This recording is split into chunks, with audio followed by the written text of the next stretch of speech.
చంద్రబాబు నాయుడు ఏదైతే తప్పుడు ఆరోపణలు చేశాడో ఆ తప్పుడు ఆరోపణలు పూర్తిగా ఖండిస్తున్నాం. ఈ రోజు వరకు కూడా అసలు సిట్టుకి మీరు వేశారు, బాగానే ఉంది. మీ దగ్గర ఆధారాలు ఉన్నప్పుడు సిట్టుతో సంబంధం ఎందుకు? ఆధారాలు ఉన్నప్పుడు వెంటనే యాక్షన్ తీసుకోవాలి కదా.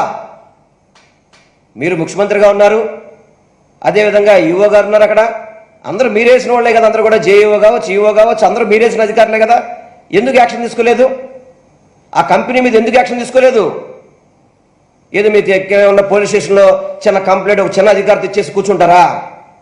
అంటే వెంకటేశ్వర స్వామి గారికి ఇంత పెద్ద స్వామివారికి ఇంత అపచారం జరిగితే మీరు చేసే యాక్షన్ ఇదేనా? జూలై 23వ తారీఖు నాడు రిపోర్ట్ వస్తే, జూలై 23వ తారీఖు నాడు అందులో మీరు అన్న విధంగా కనుక రిపోర్ట్ వస్తే సెప్టెంబర్ 18 వరకు ఎందుకు మీరు గాడిదలు కాస్తున్నారా? మీరు ఎవరైనా కానీ గాడిదలు కాస్తున్నారా? సెప్టెంబర్ 18 వరకు ఎందుకు 2 నెలలు మీరు నోరు మెదపకుండా కూర్చున్నారు? 2 నెలలు ఎందుకు నోరు మెదపలేదు? అంటే వెంకటేశ్వర స్వామి అంటే భక్తిదేనా మీకు? యానిమల్ ఫ్యాట్ ఉందని మీ 23వ తారీఖు జూలై 23 మీ దగ్గర సర్టిఫికేట్ వచ్చినప్పుడు సెప్టెంబర్ 18 వరకు ఎందుకు మీరు నోరు మెదపలేదు? ఎందుకు యాక్షన్ తీసుకోలేదు? మీ అయ్యాలో తప్పు జరిగితే దాన్ని సరిచేయాల్సిన బాధ్యత ప్రభుత్వం, రాష్ట్ర ప్రభుత్వం, ముఖ్యమంత్రిగా మీకుంది.